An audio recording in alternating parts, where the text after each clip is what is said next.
Earlier at the Assembly, the French Parliament, leading politicians from all parties arrived for a motion of censure against the government. Monsieur Pompidou, the Prime Minister, spoke convincingly against the motion. He won by a majority of 11 votes. But the dispute was gaining ground in the streets. Even before it had reached this stage, the government had set up urgent talks to control the conflict. It was too late. That night, the Latin Quarter of Paris became a battleground.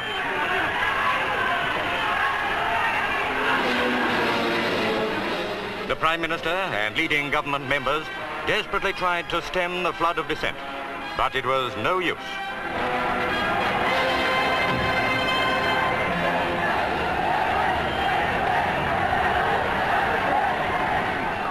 Despite appeals for discipline and calm from less militant demonstrating leaders, big trouble was looming.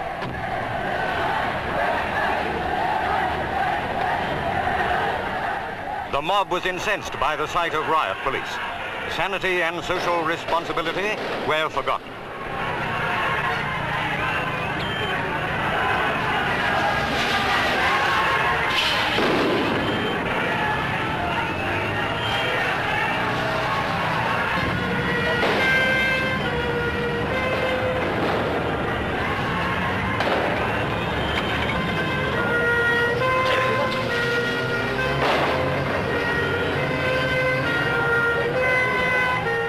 During this dramatic night of bloodshed and terror, there were similar scenes in many centres of provincial France. Workers were already talking of victory, but still General de Gaulle remained silent. On the French-German border, more than 500 students from both countries waited for left-wing student leader Daniel Cohn-Bendit. Red Danny, as he is known, had been expelled from France. He refused to acknowledge his expulsion and told his supporters, "My expulsion will not solve the problems of France. I will come back." Red Danny was eventually escorted out of France. On the day that General de Gaulle at last agreed to address the nation, members of trade union movements marched peacefully and with order through the streets of the capital.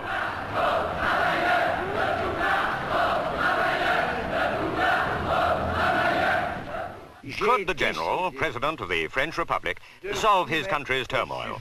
He said he recognized the necessity for social changes and promised there would be reform. But he emphasized there must be law and order. The country must come first. In so many words, he said the strikes must end. Negotiations must begin quickly to get France moving once more. His speech ended, "Long live France." It was a typically stirring speech, but it failed. The unrest and violence had spread rapidly.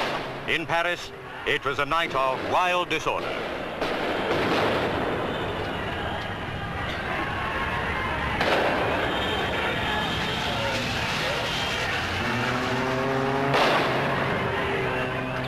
The Latin Quarter was rocked with a violence such as it had never known before.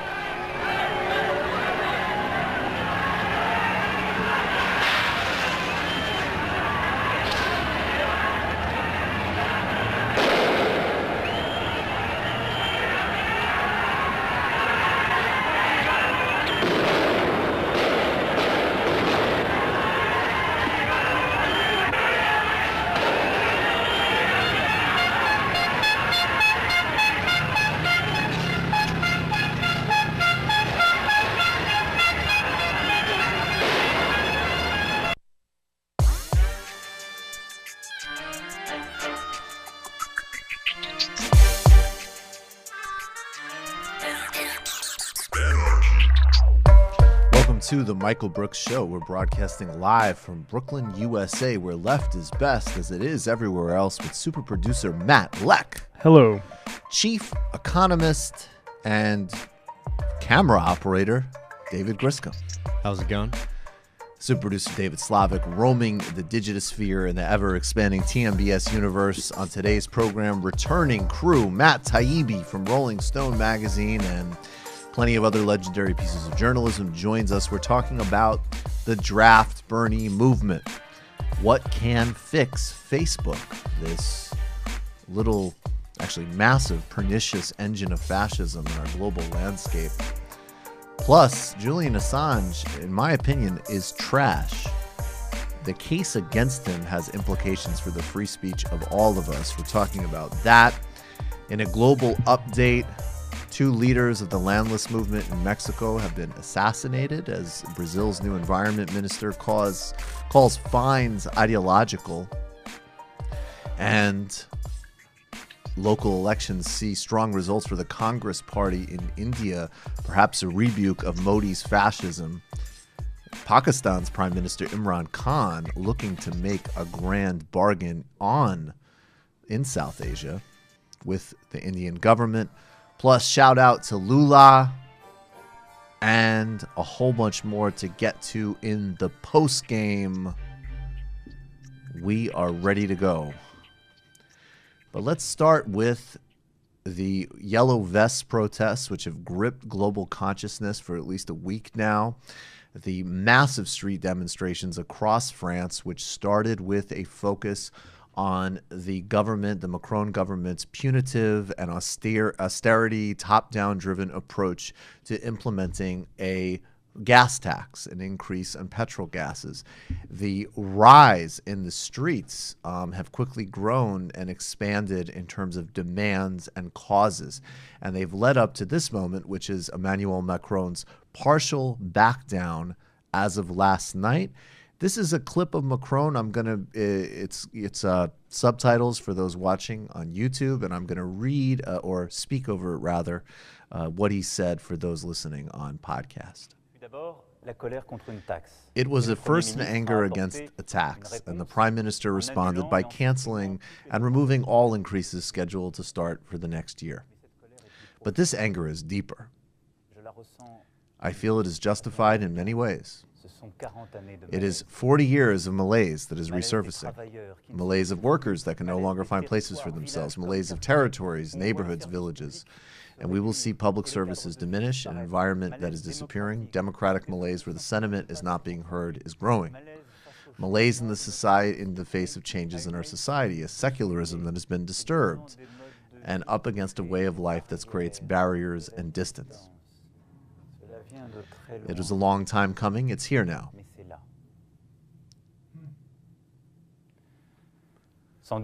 No doubt, over the past year and a half, we have not provided answers. I take my share of responsibility. And I may have given the impression that I did not care about that I have had other priorities. I know that I have hurt some of you with my words. Many other countries are struggling through bad times. Sorry if you offended. Sorry that you feel bad, but I believe we can find a way out of this together. I want this for France because it's been our mission throughout history to launch a path that has never been explored. For us and for the world, we will respond to this economic and social urgency with strong measures, by cutting taxes more rapidly, by keeping our spending under control but not with U-turns. We want France where one can live in dignity through one's work, and on this point we have gone too slowly. I want to intervene quickly and concretely on this issue.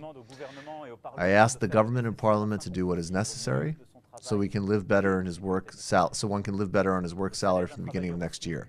The salary of minimum wage worker will increase by 100 euros this month, starting in 2019, with no extra cost to employers.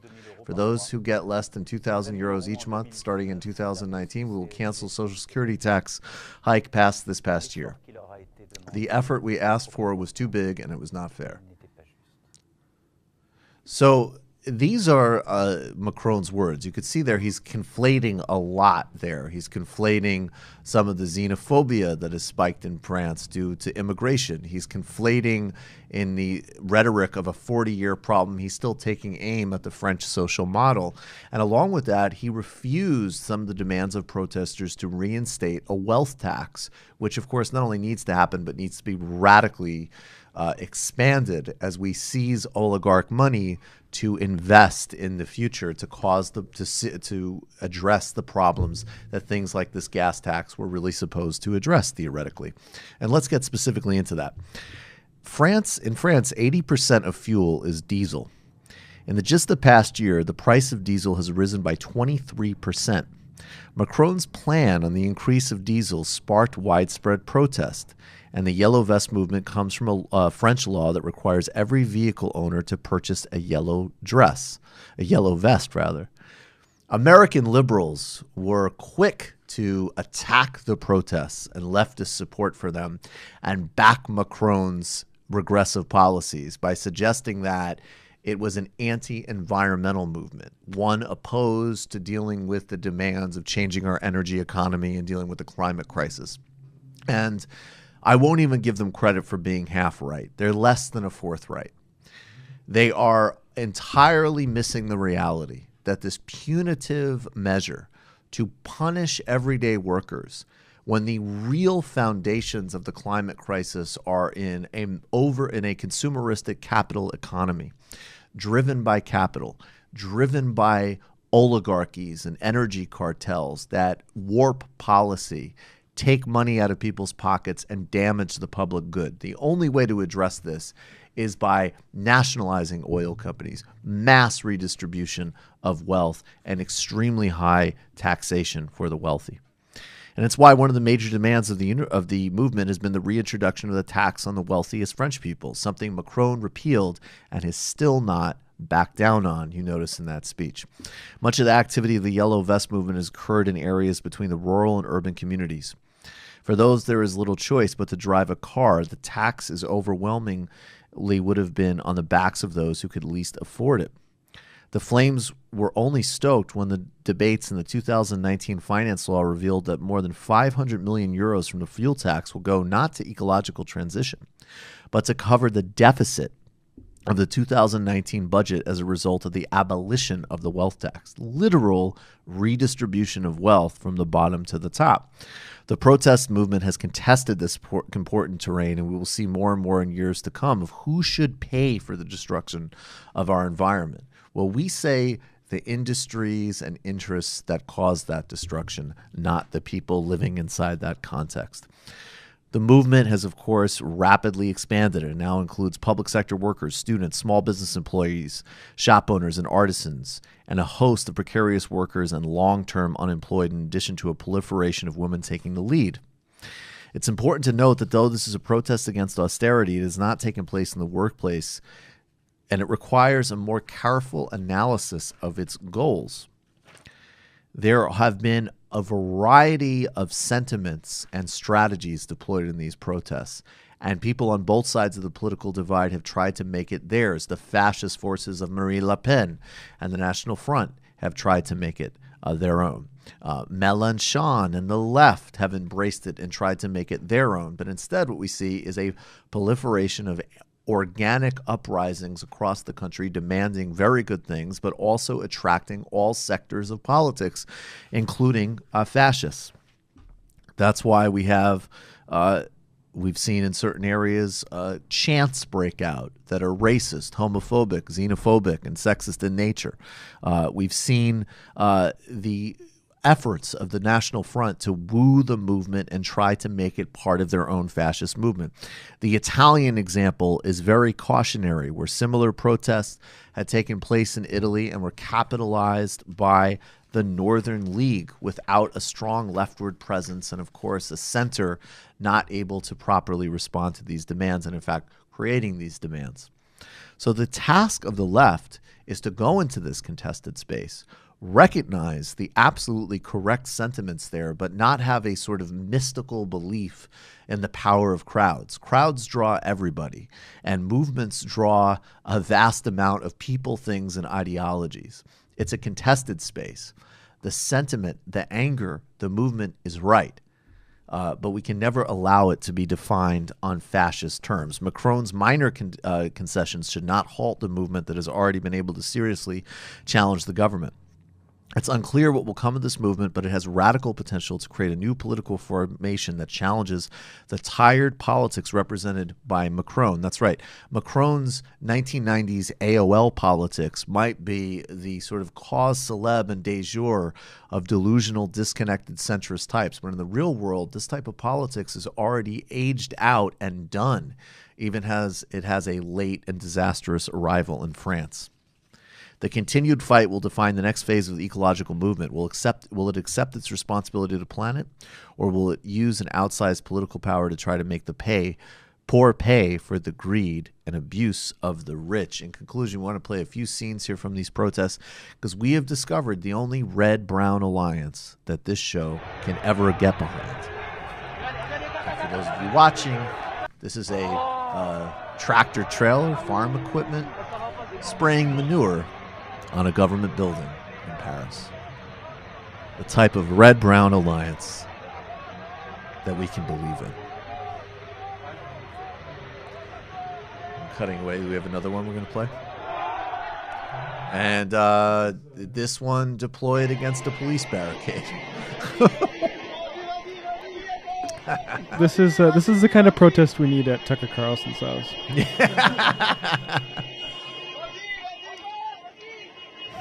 Matt means that satirically. Yeah, exactly. Satire. Yeah. It's fucking satire. Why is everybody snowflakes all of a sudden? No. Unless they're going to do it. There you go. Good job. Good job, brilliant. France. Good job, France. Good job. I mean, and they got some results, too. They got some results, and they got to keep going. But notice, I mean, very important to watch Macron. He's a savvy operator there. And his conflating of the issues of xenophobia and social inclusion and his broader, like, it has been happening for 40 years as a way to still reinforce his neoliberal plans to destroy the French social model. So watch carefully, stay on the streets, and make sure, because there's no doubt. I mean, Macron is massively unpopular, and he's almost certainly not going to win re-election and have a durable political project. We need to make sure that the fallout of that is to the left and not a fascist government in the European core. Yeah, and it's one of those things that a lot of times the left has been so impotent for so long that they forgot the proper role of leftist organizations in these kind of movements. I mean, throughout history there have been revolts and rebellions after something bad happens. But what the powerful role of the left is to arm those movements with theory to understand why they're feeling pain. And what happens when the left is absent from those spaces, the right is very happy to redirect those energies, toward the demonization of immigrants, Jewish people, minorities, women, etc. And it's something that the left really needs to be much bolder in, is trying to work out these contradictions. As we're talking about, this is a movement that is not, a cohesive group of people. Right? So that means that you have to work to create that kind of unity, to create that force, to create that subject that can actually create the progressive left-wing future that we want to come out of this. But just, reacting positively to a revolt just because it happens is really missing the point, especially the point for Marxists. I mean, that's literally why Karl Marx wrote a manifesto, right? Was to try to tell people, hey, there's something that's going on. It's upsetting you. You feel very poor. And here's why it's happening. And here's what we can do about it. And we really need to, reclaim that space and that role on the left. I'm so sorry that all of you feel bad. My bad. He did a kind of like, I'm so sorry if you are offended. Oh, and the liberal... Apparently people's feelings have been hurt that I am increasing poverty. And so I'm sorry if it hurt your feelings. There was a hilarious op-ed in the Financial Times today. Then the title was like, what's happening in France is just a reminder that it is impossible to be the president of France. Because there's too many, because you have to have low taxes and have good social programs, and you can't have both. France has plenty of oligarchs that need to reinvest their money inside their country, just like everywhere else. And the Financial Times has been on a roll with this. I mean, when you look at the world today, obviously AMLO is a much bigger threat than Bolsonaro. Oh, really? I mean, the Financial Times, like if you read the financial press, there was a long time where the Financial Times had a lot more plausible deniability than the Wall Street Journal. And conditions are really coming together in such a way that the financial press, fuck it, fascism. Well, it's just that's just embarrassing. Bolsonaro is a less of a threat than AMLO. I mean, well, I mean, it's just showing the the class tendencies and the class opinions of a certain group of people. They have really good reporters, though, and wonderful. They do. Wonderful Financial Times. Everybody should read the. So does the Wall Times. Street Journal, for that matter. It's I mean, maybe fewer of them, but I know a few. No, Wall Street Journal. I mean, it's all depressing. of these places you can still somewhat disaggregate their editorial. I guess what my point is, that the Financial Times actually would sometimes have good editorial. They had like the Keynesian elites. They had the I just read this new IMF study, and actually maybe we should. They're more Krugman friendly. They're more Krugman friendly. More democracy is asset protection for the rich kind of writing. Well, I mean, we'll just see how thin that alliance that was made between the ostensible socialist and left parties that basically became centrist neoliberal parties and the financial class as they sort of flock already to right-wing, far right nationalist demagogues and demonize the left. So all those reasonable opinions, right, just go away very quickly when your bottom line is threatened a little bit, or we start talking about maybe redistributing some of the incredible amounts of wealth that have been appropriated in the past 20, 30 years. No doubt. And also why don't believe for a second any of these fascist propagandists like Steve Bannon that any of these right-wing ideologues are going to do anything to address the occasional problems that they accurately diagnose. I mean, you look at Orban in Hungary, they have literally have legislation now to keep people from sort of working beyond their hourly wage. I mean, that's like a next step. I mean, that's beyond austerity. That is literal neo-feudalism.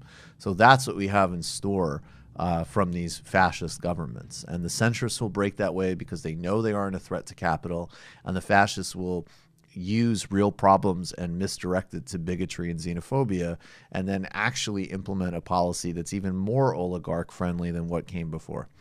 All right, yeah, let's do this. Let's go to the Shoutout. Give me Let's get to Shoutout. creepy. Shoutout. Weird. I think that's creepy. It's incredible. Shoutout. This is crazy. Shoutout. This is out of control. Shoutout. That's creepy. Shoutout. That's weird. Creepy. Weird. Crazy. This is crazy. This is out of control. This is weird. Shoutout. I love that beat. Who's the guy he's sampling in it again? AJ, Alex Jones. Oh yeah, I don't recall that guy. Yeah, I haven't heard from him in a while. He Has used been to a have while. some type of YouTube show or something? Apparently he was at the hearings today. I bet he was. All right, today's shout out goes to the world's most prominent political prisoner, Lula da Silva. We obviously have been following this case for quite some time. And as I mentioned, I think last week, now over 22 people have been released in charges related to Lava Jato, which was, of course, the sprawling corruption case, which was weaponized to target and delegitimize the Workers' Party. There was a hearing in the Supreme Court on releasing Lula last week, which was delayed indefinitely. And it's common practice in Brazil, as an example. I mean, there's people who have been released on similar charges, and also for people, let alone a highly respected two-term president, and still in many arguably, certainly I think he would have defeated Bolsonaro. He always led him by double digits in the polls. There's people who do not have records like this and have been serving violent crime sentences, who get released from prison to do home sentences, as an example. So, and this is a letter that was released that Lula wrote to the mine workers union on December 10th to commemorate the 70th anniversary of the UN Declaration of Human Rights. And the headline from it is, "I will not trade my dignity for freedom." And I'm just going to read a little bit from the piece. We have it up on screen from the site Brazil Wire, our friend Brian Mayer over there. He starts, I'll read it from this, but we can keep it up on screen. "My friends, this is a very special day for humanity. 70 years ago, the UN Declaration inspired The UN ratified a declaration inspired by solidarity and respect for others and recognizing differences based on the right of freedom and the search for peace and understanding between men, women, and nations. Today is a day to celebrate for how far we've advanced and since then towards implementing these rights. It's a day to remember the heroes of this struggle on all fronts. Martin Luther King, who was sacrificed in defense of civil rights. Nelson Mandela, who spent 27 years incarcerated by the apartheid regime. Mahatma Gandhi, who even before the Declaration of Human Rights was transforming nonviolence into the strongest resistance against the colonial regime, and so many others who fought for a better world. Here in Brazil, we've had an opportunity to put many of the declarations into practice, such as the freedom of organizing and expression, the end of censorship, the recognition of rights of women and the GLBT people. We started the repatriation of centuries-long debt with Afro-Brazilians and indigenous peoples, and we firmly condemned torture. It's very sad for me to know that at this date we have to pay homage to two martyrs in the fight for rights, those of Comrade Jose Bernardo Orlando de Silva and Rodrigo Celestino from the MST, who were assassinated last weekend in the Dom Jose Maria Paris Agrarian Reform Camp in Paraíba. I ask everyone to pay homage to these heroes of the Brazilian people and to struggle for human rights. They were victims of the same violent hate speech that reached Marielle and Anderson, Master Code de Cantande, and young Charlene Albuquerque, among many others who were so prosecuted and threatened. 8 months ago, I'm skipping ahead, 8 months ago, I was there at the Metal Workers Union surrounded by affection and solidarity of thousands of comrades who are not satisfied with my arbitrary and unjust imprisonment. I want to say that I am still with you and thinking about the future of our people every day. Brazil and the world know that the Lava Jato persecutors, Sergio Moro and the 4th Regional Court, set up a judicial farce to prevent me from being elected president again in accordance with the wishes of a majority of voters. I was condemned for quote-unquote undeterminate acts, that is for nothing. They did not present any proof against me and threw out all evidence of my innocence. Today I'm sure that I sleep lighter with a calmer conscience than those who condemned me. I do not want any favors. I just want justice. I will not trade my dignity for freedom. And I am deeply grateful for the solidarity I receive every day from the people of Brazil and of other countries. I thank the comrades from the Lula Livre Vigil, those who send letters for me in Curitiba, those who hold protests, write petitions, and act on social networks demanding a fair trial to which I have a right. I am aware that even in the difficult conditions we experience, not only in Brazil but many countries, that the fight for the realization of human rights will continue. We will build a world of peace and fraternity where everyone without exception has a right to a dignified life. Until we meet again, a hug from your companion, Luis Inácio Lula da Silva. Please stay on this. Every single Democrat should be speaking on the Lula case, as well as the broader crisis in Brazil and the region. And we're going to do now a brief little global update that will flow out of that. The Landless Movement in Brazil is a really important, the Landless Rural Workers Movement focuses on issues of land redistribution and land concentration in Brazil, like coming out of every other essentially slave-based capitalist economy. There is a massive misallocation of resources. And this struggle continues in Brazil. And this struggle was in creative tension with the Workers' Party government. And now you have in the Bolsonaro regime a government that's going to try to criminalize the very act of this movement. And of course, also the same paramilitary forces at the nexus of things like the government, military, police, and drug cartels that assassinated city councilor and activist Marielle Franco. There's been no arrests in her case. That's almost a year out. And just a reminder of her case, she was an incredible activist and city councilor who rose from the favela as an Afro-Brazilian lesbian, did incredible work for basically to protect her communities from police violence. She and her driver were assassinated, and she was even shot in such a way that her face they couldn't have an open casket at her funeral. No arrests in that case. On the 8th of December, 2 activists from the Landless Workers Movement were assassinated inside the Dom, this is what Lula mentioned, Dom Jose Maria Pires Agrarian Reform Camp, and Alejandría County in Paraíba, around 400 kilometers from João Pessoa. I know I'm butchering these names. This is from Brazil Wire. Witnesses say that the criminals entered the camp wearing masks and riddled the areas where the farmers were eating dinner with machine gun fire.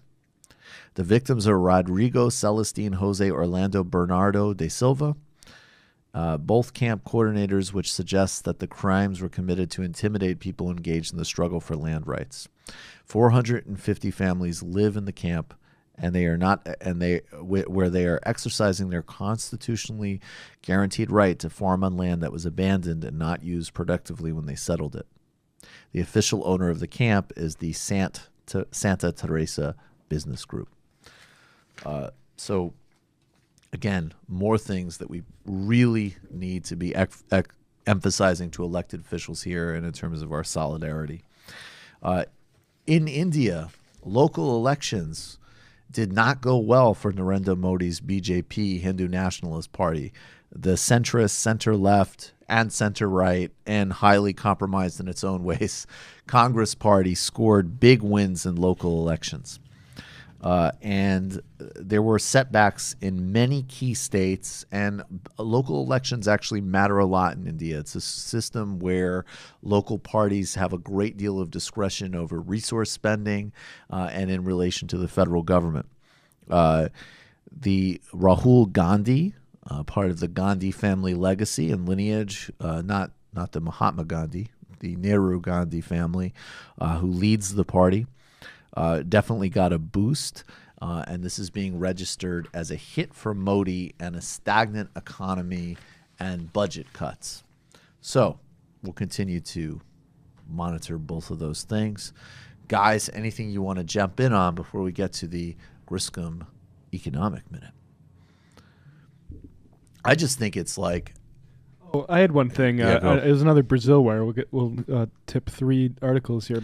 Brazil Wire is great. They posted a thing about, apparently there's some mystery about who's been writing the Guardian's Lula and or Dilma Rousseff headlines. Really? Yeah, they said they reached out to article and they said they don't know who is ultimately changing them. So that's very bizarre. I have to say, in general, I've found the Guardian's Latin America coverage to be not good. And there's a huge, the coverage of Brazil has just been atrocious. And what you could see by how atrocious it's been is because there's been so much kickback that now you see some examples of just more neutral coverage of it and what that would actually look like. So you can see in like more recent articles, it's like not necessarily a pro-PT line, but just a sort of like broader acknowledgement of the full reality that's gone on there. And it's already a much, like, as an example, Dave Weigel had a piece about the global summit that Bernie organized, and he mentioned Haddad briefly in it. And the piece wasn't about Brazil, obviously, but he basically said Haddad stepped in for Lula, who was barred from running, which is a good example of like, that's a good way of just sort of like, if you want to play it 50-50, right? He didn't say why, he didn't offer a justification, and you can sort of like take it in the direction you want. And there was so little of that, that just like these breathless confirmations of corruption and so on and so forth, when we already know, the case was extraordinarily shabby. And also because we know how weak corruption narratives are, that's not going to get you the full picture anyways. Anti-corruption politics is the handmaiden of fascism.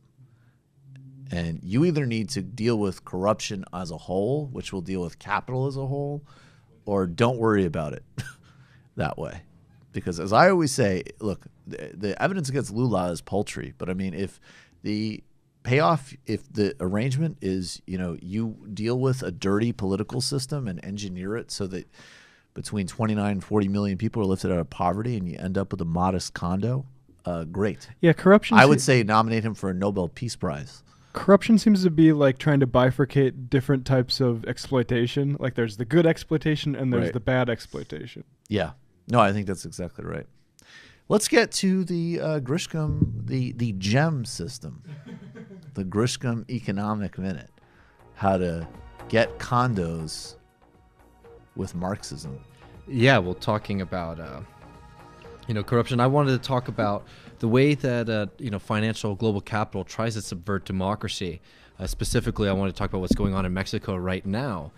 Just early on into AMLO's presidency, AMLO in Mexico, as we know, was just elected with a huge mandate in Mexico. I mean, very much a reversal of the way that this country has been run for a long time. It's been very exciting for a lot of reasons. But as is typical, whenever we see these left-wing governments come into power, financial capital immediately hits. So what happens? As AMLO is rising in the polls, you start to see peso trading drop precipitously.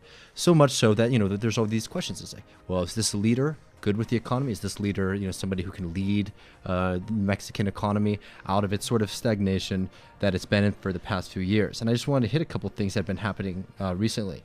First of all, I just want to remind everybody that Mexico has faced years of austerity. And Mexico, 44% of Mexicans are poor. And that's a huge amount of people. Mexico is a country around like 129 million people. So this is a significant amount of folks that we're talking about.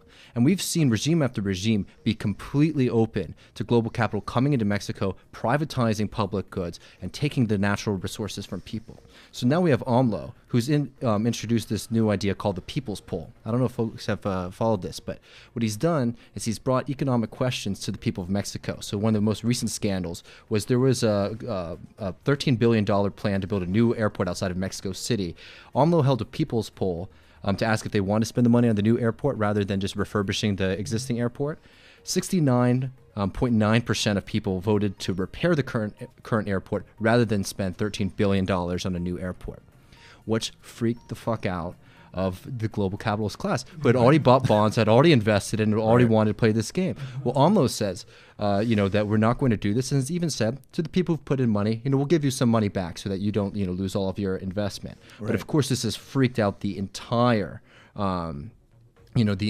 class, capitalist class. We've seen just recently around $2.2 billion exit of government bonds from global investors, meaning that they're trying to punish AMLO. They're already trying to hit the Mexican economy in a way of a capital flight to push back against the democratic regime. And of course, when you read financial press results talk about Venezuela, is AMLO going to be the next dictator? And and they say, is there going to be an economic catastrophe? And even though there has not been any change into the actual production of Mexico or even its fundamentals, when they're talking about an economic catastrophe, what they're saying is AMLO is pushing back against a global consensus that has allowed the wealthy of the world to pillage the natural resources of Mexico with no democratic check or input. All AMLO has been doing has been giving the people who don't have the money an ability to have a democratic voice in their society. And we've seen more things that have been going on as AMLO's pushed back against more contracts being given out to oil resources in Mexico. So he put a 3-year moratorium on new contracts in Mexico. Of course, they're freaking out. And another big deal for these people who care so much about the world and care so much about democracy, was a member of AMLO's coalition put in a bill in the Mexican government to say any new mining rights that are given, contracts that are given in the country, will first need to consult with the indigenous peoples. Well, across the financial press, we're talking about how much this is going to cost, how much is this going to slow everything down. I mean, we're really seeing a significant fight that's going on in this country, which is not a small country economically and has been one of the most favorable of the emerging markets. We've seen the foreign investors leave. We've seen damage to the peso already. Undoubtedly a fight will come. And regardless of its success, we need to remember that there's an outsized power of finance, and it attempts to thwart democracy at every chance that it gets. When they say that AMLO is a dictator, who really is the dictator? The elected representative of the people who ask the people what they want to do with their money and their own society, or the owners of capital from foreign countries who demand that there will be done regardless of the human, ecological, economic costs and the suffering that it creates? I have to say that watching what's been going on over the past couple of weeks in Mexico has been a very exciting thing, and I'm not sure if AMLO will be able to pull Mexico out of its problems. I'm not even sure if AMLO will do what is right, but we have to right now, when we see the foreign capital class, prepared to pounce on this movement. We certainly need to be ready to support it and to make sure that we do not fall into lazy narratives talking about the stock market and the rate of the peso, because they're trying to tarnish it to make a point and to hurt him, to prevent him from enacting the democratic will of the Mexican people. In this last weekend's illicit history for patrons, Quinn Slobodian and I talked about the misnomer that neoliberalism is a project of supporting organic markets. They don't exist. Everything is set by policy.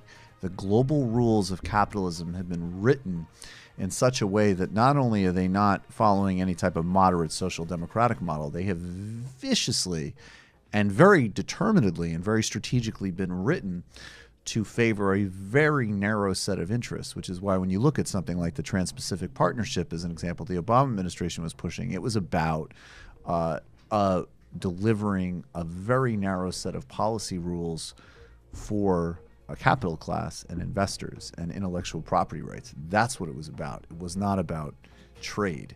So this is exactly what you're going to see coming with AMLO now, which is that, as Matt Taibbi just walks in, I'll say that really obnoxious, disgusting phrase, the golden straitjacket that Thomas Friedman coined. That is exactly what he's stepping out of, and that is exactly what you're seeing the financial press, including ones that like to pose as enlightened financial press, try to snap him back into. So that's why, again, another very important exercise in solidarity. Let's just do a quick pitch. You can keep the BBC music for it. All right. Patreon.com/TMBS. We are very close now. Don't forget, when we get our next goal, which is 2,000 patrons, that terrifying food bucket challenge is going to happen. I think at 3,000 patrons, let's say push-up contest. Let's just do something fun. All right, something a little healthier. At 5,000 patrons, well, that's going to be on you to remember what I promised to do for 5,000 patrons. But look, it's a whole parallel. You'll get at least over 100 additional episodes, illicit histories and primers, as well as all of the post games. Huge amount of extra content. Our YouTube channel, which you're here for, is humming. If you haven't yet, click that subscribe button. We're halfway sold out to the Bell House show, which means they're going to start picking up again fast in January. So go get your tickets at the Bell House for the Michael Brooks show with Bhaskar, Alona, T, and us. We're going to take a brief break, and we'll be right back with Matt Taibbi. Welcome back to the Michael Brooks show. Joining us now is Crew, the inimitable Matt Taibbi. How's it going, Michael? It's going good. Thanks for being here, man. Of course. Thank you. Appreciate it. Yeah. Let's start on a stupid and fun tip. Okay. All right. We've pulled up some sound of Steve King bitching about something. And okay. He's not bitching about immigrants. He's not bitching about... He's bitching... Well, I don't know if Sundar Pichai is. Is he born in America? I don't know. If he wasn't, Steve King probably knows. Yeah, but. I'm sure he knows. I'm sure that anybody's birth is known by Steve King. He's, of course, one of the most...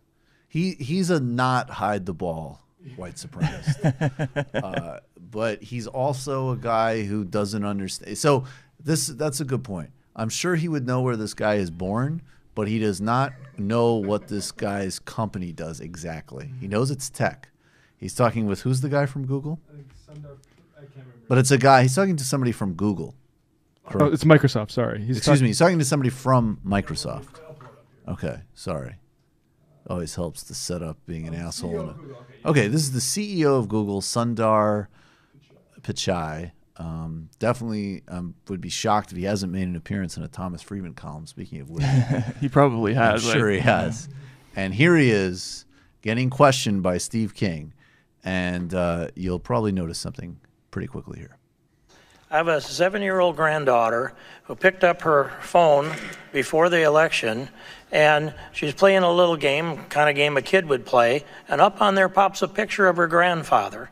And I'm not going to say into the record what kind of language was used around that picture of her Fuck Steve King.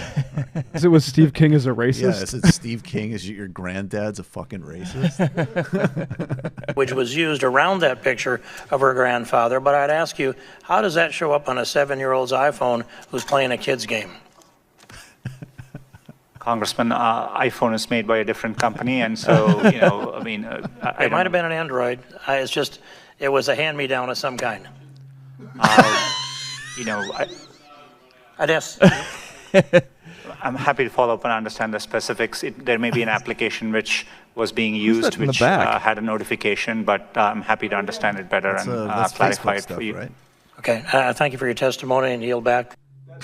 That's a Facebook guy.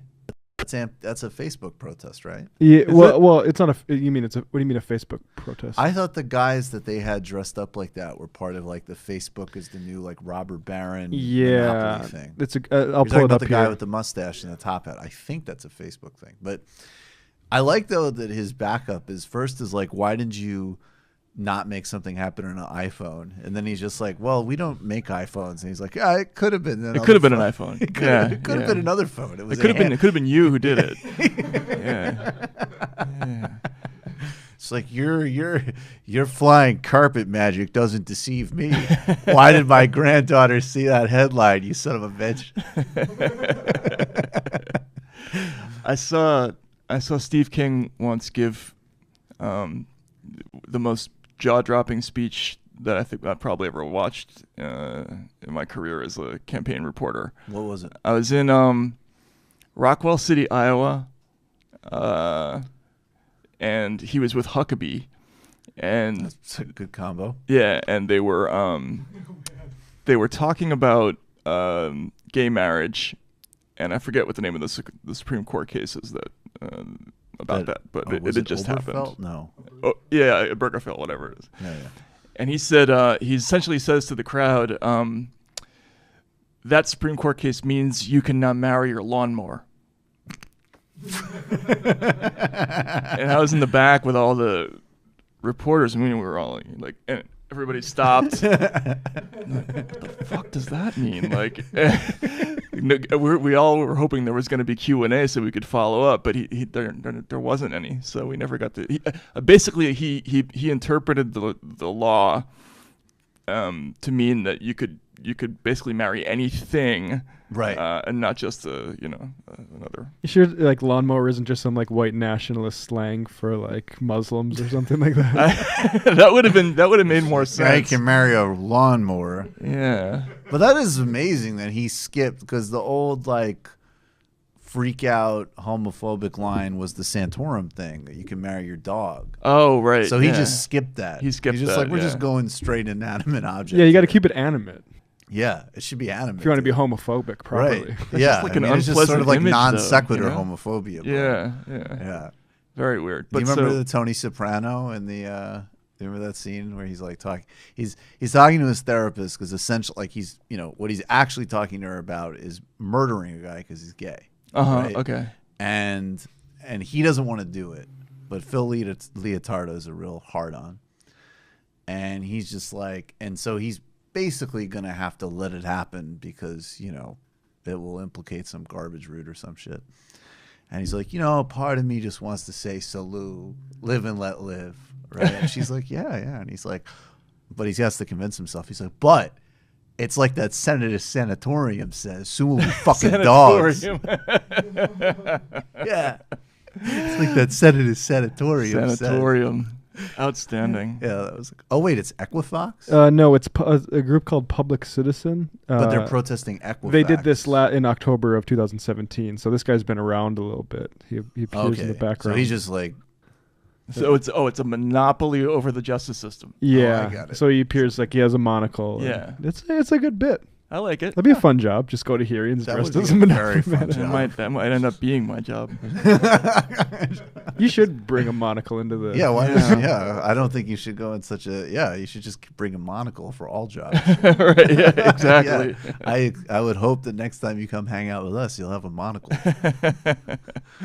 Hopefully. There should be a Hopefully. podcast monocle service. Like, get your monocle at monocles.com. Isn't there a magazine called Monocle that's like this sort of like incredibly that's right. pretentious, like And they bathe in it. it's like Dwell magazine meets Foreign Policy. You know what I'm talking about? Yeah, I'm trying to remember who was behind that project, but I can't. Oh, here it is. Yeah. This magazine is like, it's like they'll do like a piece on like how like the Swedish army brews coffee. Because Like I'd read that. always watches. Yeah, there's a lot of watches here. I feel like this was a thing that was very, like, it's amazing to me that it was either created after 2008 or that it survived 2008. Right? Like, like, how the fuck is this still happening? Right. That's amazing. And I remember when I was part of a group of people that were reading this probably in like 2011. And I think a big part of it was just like the shame at how poor we were. And then this idea that maybe there'll be some like translative property, you know, like, oh, and you could like, oh yeah, I'll get invited to an event at the embassy and like, then go home and not eat. You know this guy Tyler Brule? Yeah, he's the you founder. Know him, Matt? No, Tyler Brule is the founder. He's Monocle. He's well appointed. Look at that outfit. Is that well appointed by today's standards? I think so. Feels like by Jack Dorsey's standards, it is. Well, Jack Dorsey's on some Batman shit. Yeah, is he? I don't even know. Yeah, you want to see? Do we have the? You know what? We're gonna do the Jack Dorsey bit in the post game, but you don't have that picture.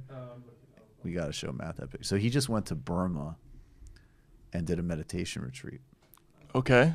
And I know a lot of people actually because I've trained in this particular kind of mindfulness meditation that he did, Vipassana. And so I know people who've been going to Burma, like even when it was very closed. And there's a big debate and conversation there about like, should you go?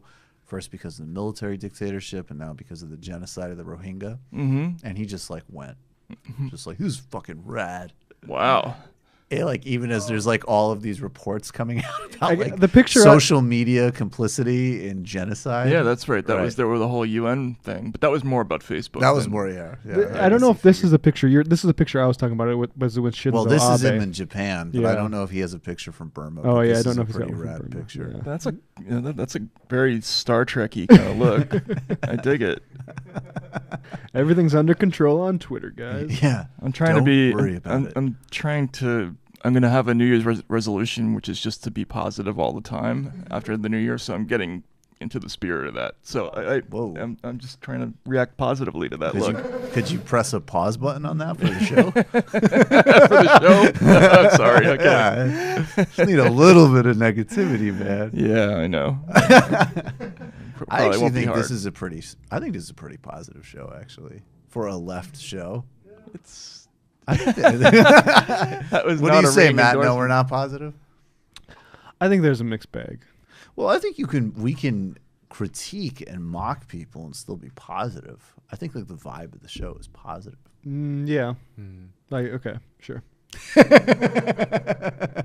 mean, it's not up with people, but It's not up with certain people. It's down. It's up with most people. Down with the specific set of people. Yeah, it's down with it, and we're jocular about it. It's like, Oh, it's like, yeah. fuck The you, jocularity- Macron. Like, yeah, we're not jocularly down on people. Exactly. That's the name of the act. Yeah.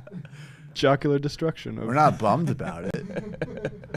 I'm not doing. Yeah, we I'm are. not doing Amy Goodman here. No, yeah. I mean, I love Amy Goodman, but that's for not sure. high tempo, right? It's like, and another news In in El Myanmar Salvador. today. What I liked about what I I'd like Amy Goodman roasting Jack's outfit, though. That'd be funny. What is he wearing? What's that T-shirt?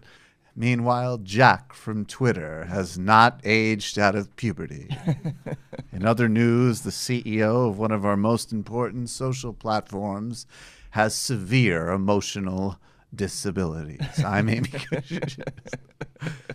I used to listen to Amy Goodman every day, like first thing in the morning, and I still do, but now I circuit break it. Like I get up and I exercise a little bit or meditate or something, because she'll also hit you with stuff that like isn't, and to very much to their credit, I think we do a little bit of this too, like things that are not even in the news cycle, but she'll just remind you. Like she'll be Right, like, yeah. like, 500 tons of radioactive water are still flowing Yeah, out like, of the right. Fukushima. as part of Yeah. bones that Yeah. were of murdered nuns Right. as part of the U.S. war in El Salvador. Right. It's like, oh my God.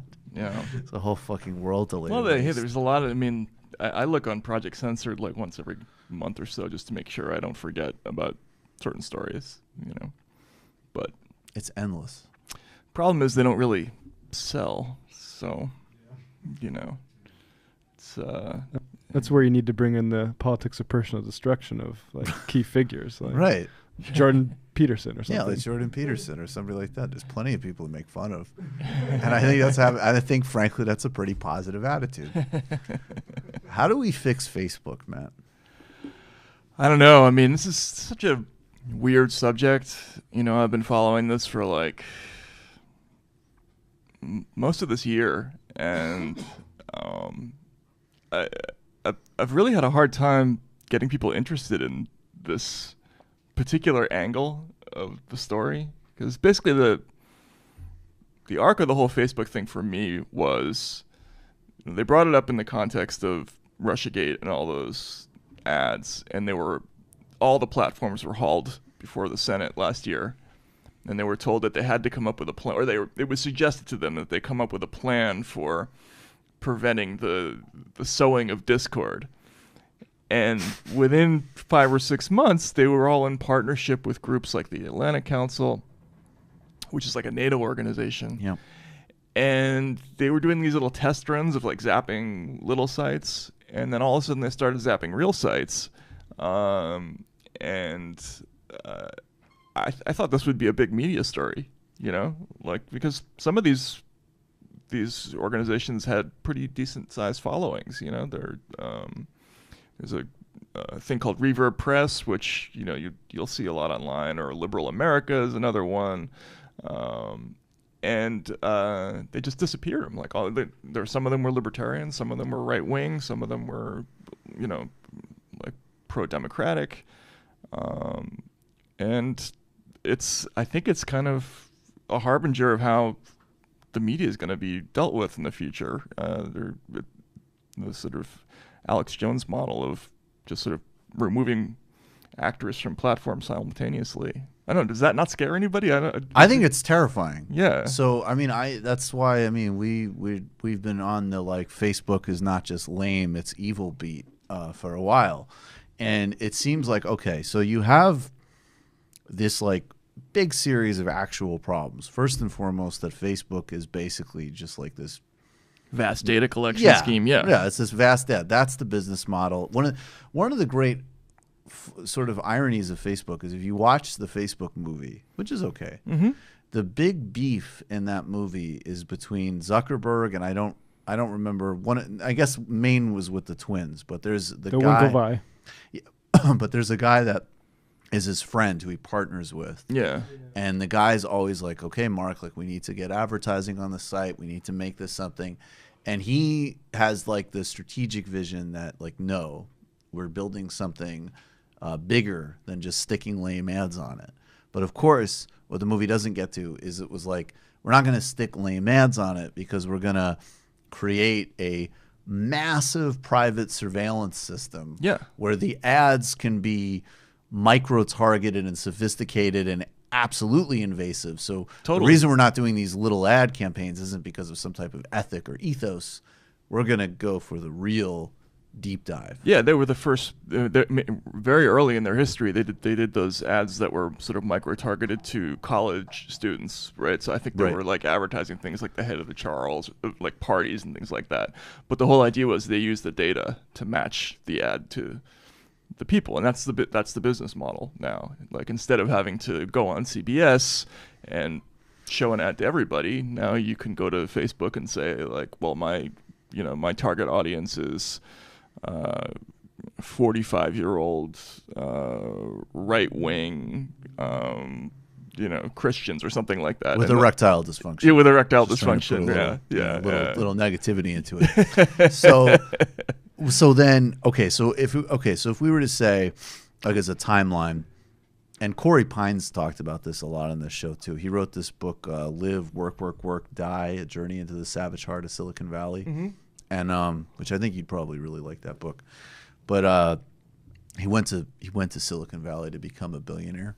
Just had like an adventure there. And Silicon Valley is just awful. Unless you become a billionaire. Well, his point was that those days are over. Oh, okay. And people are still going there based off of this sort of like fake dream, essentially. And also that you couldn't really become a billionaire to begin with unless you went to Stanford. But like that, basically, through the Obama era, Silicon Valley is amassing all this power. They're, violating people's privacy. They're building this sort of like stalker economy, and Democrats are essentially totally looking the other way because of campaign contributions and because, Silicon Valley is a sort of like new sort of acceptable place of capitalism for progressives and like the public mind. And then after 2016, Trump wins, and all of a sudden all of these people want to blame Facebook instead of their own political failings, basically. Right. And I feel like what you're identifying though is that in both of these scenarios, like there's the big picture questions of what happens when 45% of people say they're getting news from Facebook, and what happens when this company that has zero accountability knows everything about us. And you basically are saying, well, what they've done is they're just outsourcing censorship to essentially right-wing think tanks. Right. Yeah. I mean, I think what they're doing is they're trading a lack of regulation for some political control over the content. And we've seen that in other countries, and this is why I spent a lot of time in this piece going into how they behave in Israel, how they behave, in other parts of the world, that they will have either formal or informal relationships with governments to regulate content. And they previously, in the United States anyway, always had this kind of hands-off attitude about it, and everybody was fine with it as long as, Donald Trump wasn't winning the election. Right. In fact, if you remember, there were lots of stories after 2012 talking about how one of the reasons Obama won re-election is because they had such a skillful Facebook campaign. But the reverse happened this time around, and now it's not just Facebook. It's Facebook, Twitter, YouTube, Spotify. They all seem to be.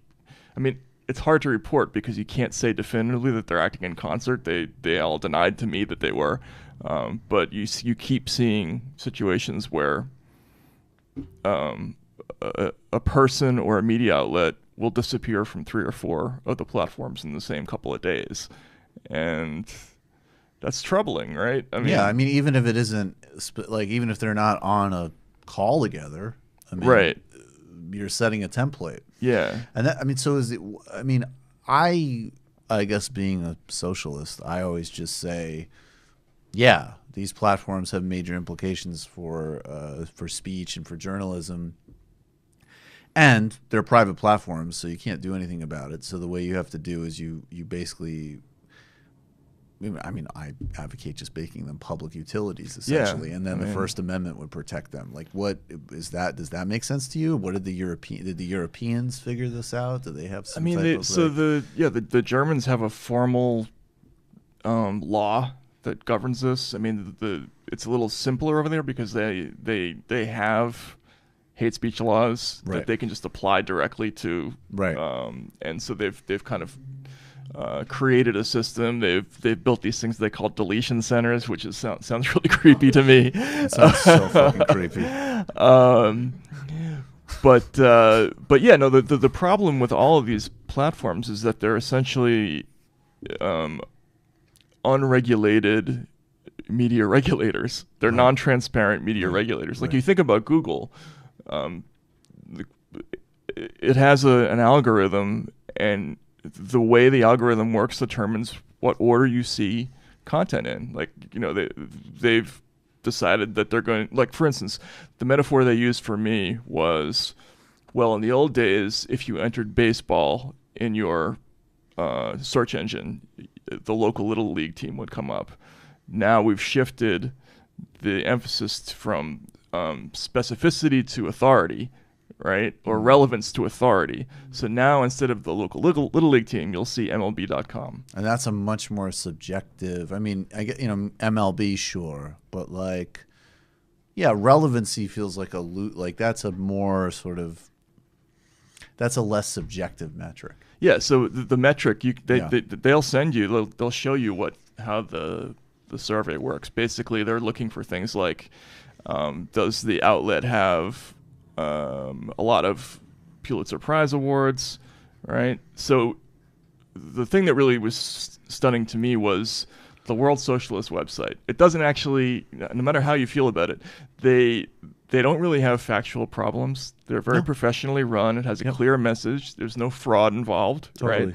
So if you enter Trotsky or Trotskyism, you're more likely to get an article in the New York Times about Trotskyism than you are to get the leading Trotskyite website in the world.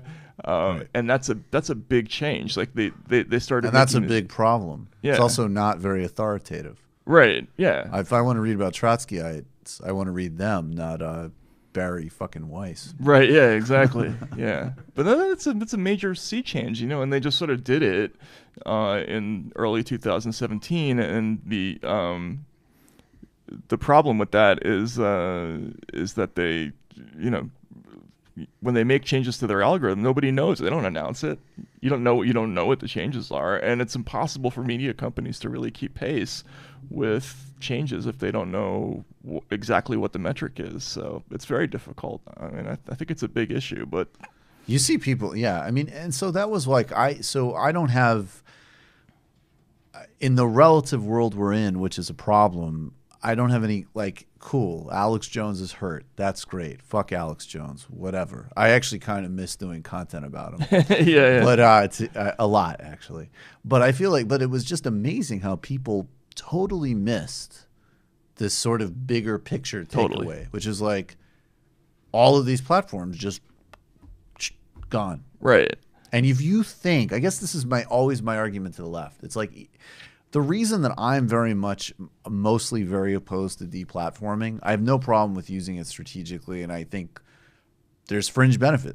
There's a benefit to him being gone. But if you think that a line that starts with Alex Jones is going to go and encompass the right and not quickly pivot to Black Lives Matter, Lives Matter, to I feel like even on this show, right? We've done content with real journalists, real filmmakers on the CIA crack connection in the 80s. That's a real story. Yeah.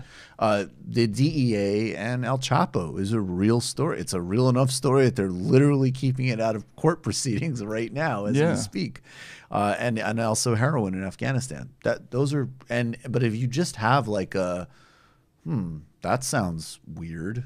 What do you mean? Government and drugs. That sounds like Alex Jones type thing. And if your vetters are staffed up center-right establishment think tanks, you think that they're going to be curious about, covering that type of story or supporting people's right to cover it rigorously? I mean, of course not. No. And it's just frustrating because people can't see around the corner to the logical next step with all this. We just so carefully built up over decades a system for dealing with bad speech that was intentionally slow.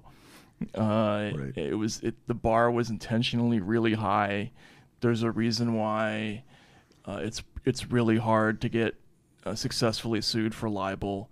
The courts are really specific. We want people to not self-censor, right? Because we want to encourage them to have dialogues about things. So if they're afraid, we want Trump and Ivanka jokes. Yeah, exactly. Want them. I'm here to provide them. That's what you're gonna do. Exactly. Positive energy. Well, this is the asymmetry on the right?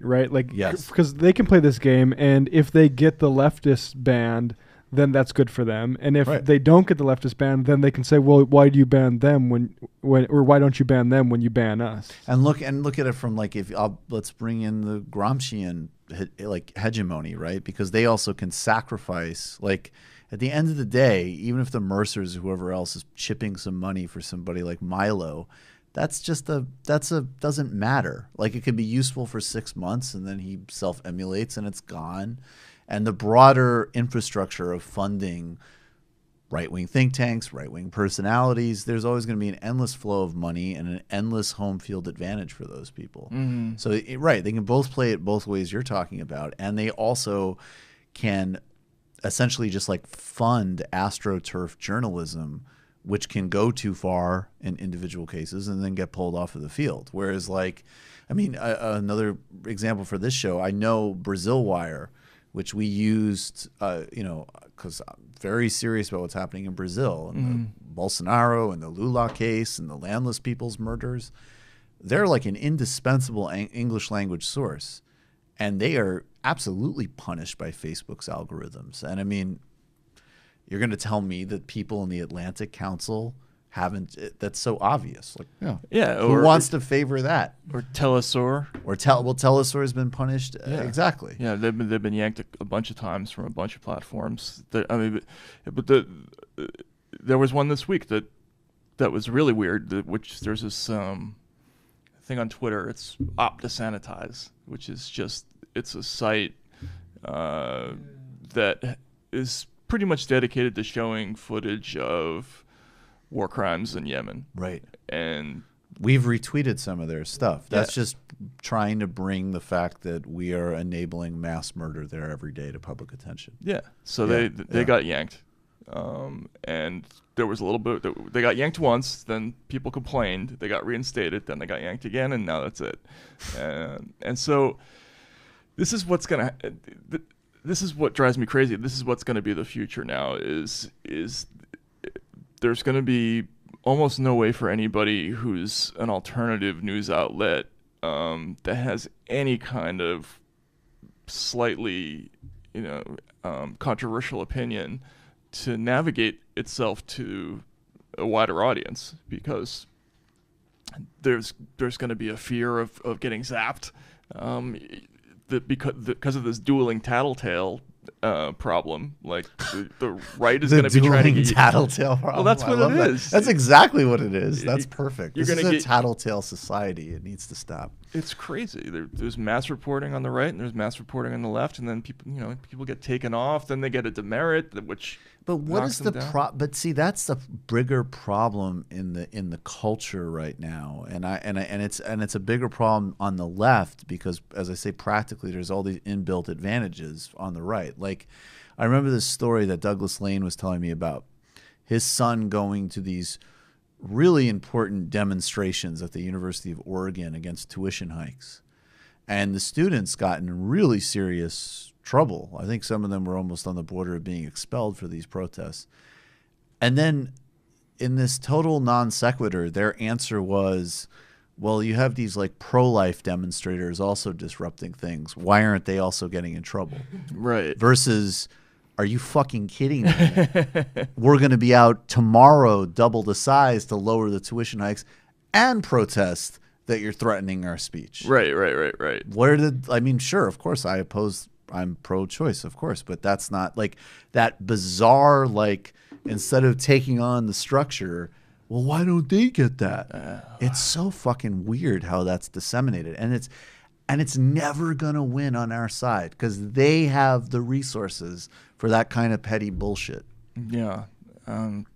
You see it a lot on Twitter now too, especially with leftists. It's like very much they're always trying to get Twitter to ban certain accounts. I don't want them to be banned. I want them to be exposed and embarrassed. More often than not, the Twitter will ban left-wing people just for like defending themselves from like horrible misogynist attacks or something. They curse or whatever at them and they'll pull their account. Right. And it's one of those things. Is like, why are we celebrating Twitter, this private company, this small group of individuals, pulling people off of a platform that is so influential for a lot of people now? I mean, that's the real deal here. It's like you have Facebook and Twitter. They really have become such a central point of communication and development, and like that's how most people get their news.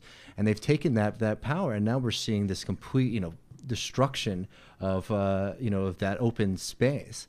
And what's everyone doing? They're all returning.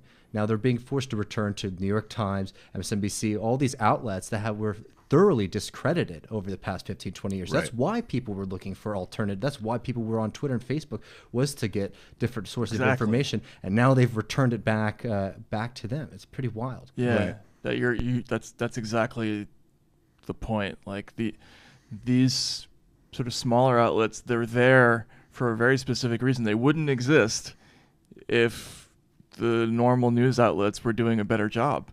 And they grew up, especially. I don't think it's an accident that there was a real explosion of them after the WMD thing. you know, people stopped trusting the New York Times, you know, all those outlets. Well, we were talking about the Ezra Klein thing today, and the Ezra Klein Paul Ryan, and I was Ezra looking at Klein those old, sort of facilitating Paul Ryan. yeah, and looking at the like a 2010 blog post of Ezra saying like, you know, people are calling me out for giving this guy the benefit of the doubt, but come on, like look at these charts, and like the top comment that was published 13 minutes after Ezra Klein posted that was, yeah, he's not arguing in good faith, you idiot. Like, and now Ezra Klein sees that like 8 years later. Yeah, basically, Right. but I The think of, like, obvious, that's why I yeah. stopped reading Wonk blog. Right, it's those sorts of things where it's like, what the fuck is this? Right. And if you open up the terrain, there's going to be people who are going to tell you, no, Paul Ryan is full of shit, and I'll explain why and not use polite language. And there's going to be people who say that the frogs are gay. Right. That's that's literally what having an open society is. Well, I mean, the internet is full of all kinds of weird shit. I mean, there's Bigfoot sites, there's Scientology, Right. you know, that's it. The whole the reason it was interesting and, you know, a little messed up too. I mean, the porn aspect, whatever, but the ability for people to be able to reach each other on, you know, these weird subcultures all around the world, and to build up, you know, sort of smaller readerships around specific issues, all that stuff's great. That was a great feature of the internet. And what they're going to do with this is they're going to homogenize it, and they're going to incentivize everybody to self-censor and to behave a certain way because they're not going to want to lose their businesses. Like, a lot of these people have invested a lot of money in this. And, you know, I talk to people who spent $300,000 and $400,000 on boosting tools on Facebook. Like, if they get zapped, that's it. They're, you know, they lost their life savings. And these platforms are always lying about their metrics anyways. They have no transparency, and people have literally like a couple years ago, I mean, you mentioned in the piece, but like everybody's like, I know video, got to do video. And then Facebook was like, yeah, we were lying. Yeah, exactly. We aborted that whole that like idea. video model, that was just a lie. Yeah. Yeah, so Cheryl had this idea to lie on her way Sorry to for the copy. Sorry for the copy editors you laid off in the meantime. Yeah, sorry about that. Mark will be meeting a cow later. If you're interested, maybe you should post about that. Keep it positive. Yeah. No, it's scary. Can you real quick then on actually a similar vein, and I'll just editorialize. I think Julian Assange is, unfortunately, he's trash. And I've thought he's trash for a long time. And it's a shame because obviously when I first became aware of WikiLeaks, they were, I mean, exposing civilian murder in Afghanistan and Iraq, and that's awesome. And I have a lot of sympathy for that project, but he sucks in an innumerable amount of ways. That's just what I think. But the case against him has nothing to do with him being a trash person or not. And it's another Probably thing not. that if people... We don't know. We'll see. Yeah. I mean, but what is the sort of... Yeah, I mean, what is the state of that? And why? And is this... I guess my point is to try to just draw the circle. Is this another thing of like, sure, whatever, fuck Julian Assange.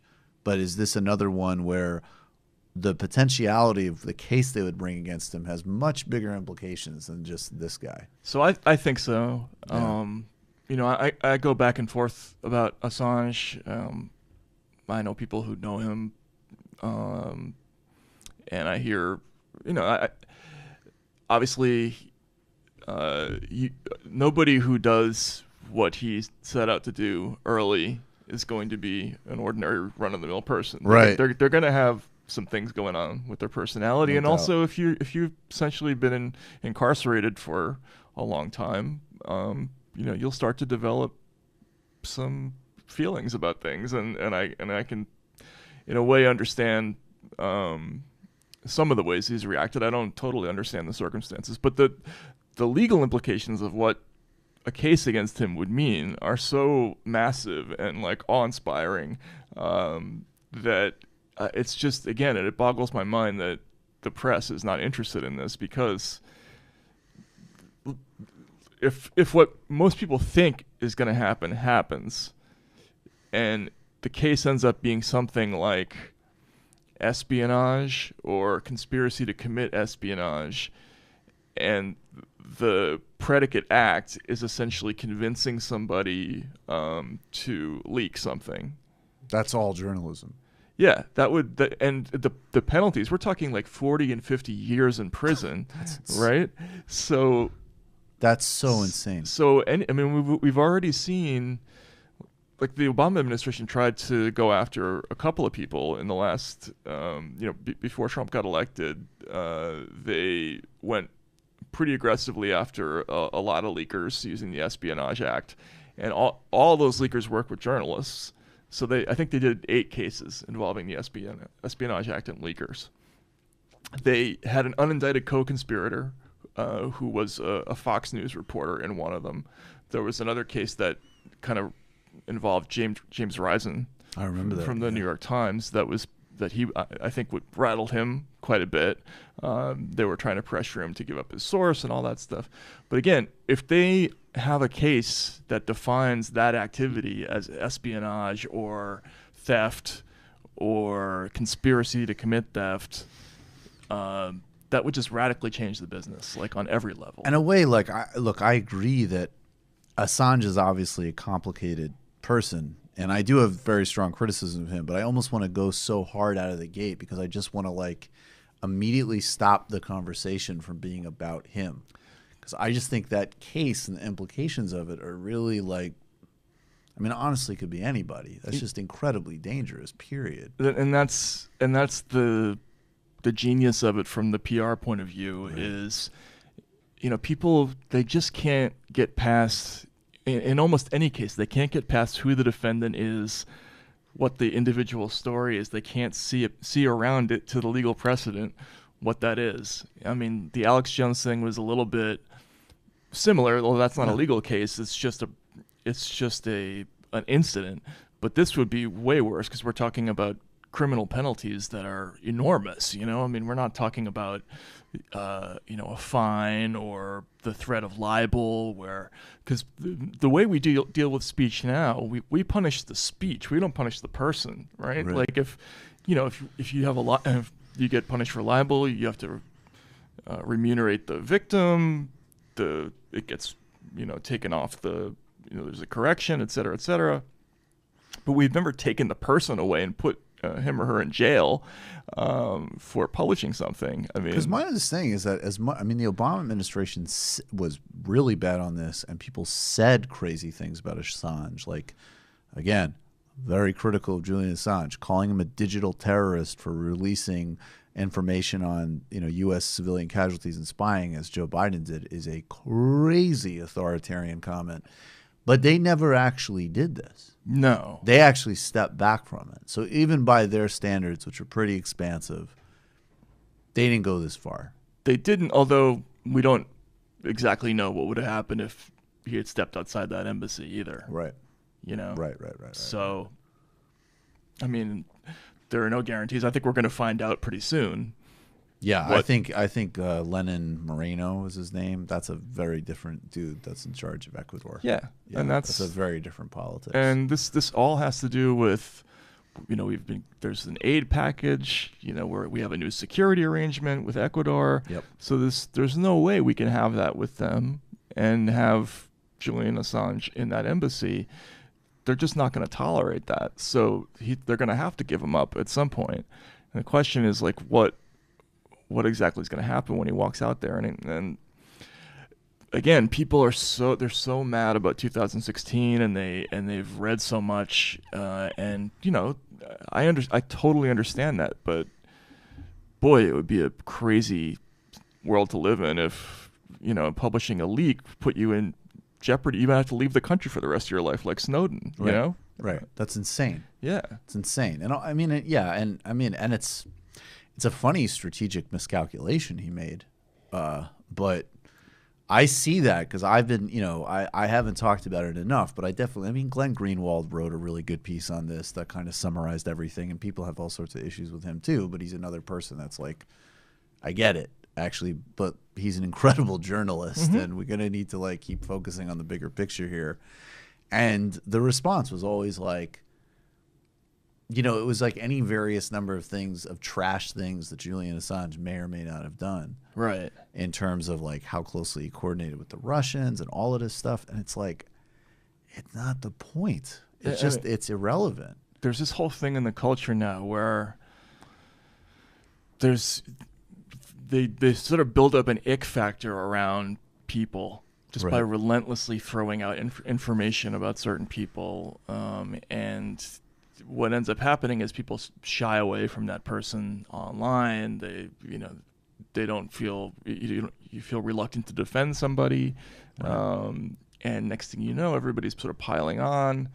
And the Assange thing is just, it's an incredibly complicated legal case that would have profound implications for everybody, but we can't have a rational discussion about it because the instant you do, people are like, well, you're defending Julian Assange. And it's just not like that. Yeah. I'm defending journalism. Right. Yeah. Yeah. The ability to practice journalism, which is a positive thing. Yeah. No, I mean, in it's keeping with the positive ethos of this show. That's right. We're being positive. That was such a positive bow to tie. Dude, It's like, it's fucking positive, bro. I feel like I'm very positive. I'm fucking listening to Ram Dass on my podcast. The mindfulness thing is good. It's working. Yeah, the mindfulness thing. I mean, you can say anything as long as you affirm like that was positive what we just did there. That's why do you reveal? That's like showing them the game. No, I mean a lot of stuff is on an energy level. You got to exude positive energy. I kind of mean that though. All right, here's what we're gonna do. We're gonna go to the post game. Matt's gonna hang out with us a little bit longer. We're not gonna keep you too late, mess up the travel plans, because we will. What happens is we suck guests into this positive vortex on the show. We're gonna go into the post game. We got to talk about drafting Bernie. We're gonna play a little bit of sound. This Trump altercation with Nancy Pelosi was pretty funny. And then I want to play this clip of Meek Mill talking with Michael Smerconish. That's one person I like a lot, and another person I don't like as much. One person I have very positive feelings about, another person not so positive. Okay. But I think it will be good for you to touch on in light of your new Eric Garner reporting, maybe. So we'll do that, plus a bunch more in the postgame. Patreon.com/TMBS. Patreon.com/TMBS. Thank you as we near our first 2,000 goal. Appreciate you guys. Get your tickets to the Bell House show February 1st today with the crew, Alona Minkowski, Bhaskar Sunkara, Trevor Beaulieu from Champagne Sharks. If you're watching this on YouTube and you haven't yet, subscribe to our channel. This Sunday, Liz Brunig on Beto O'Rourke, a user's manual. That's going to be for the illicit history. Thanks, everybody.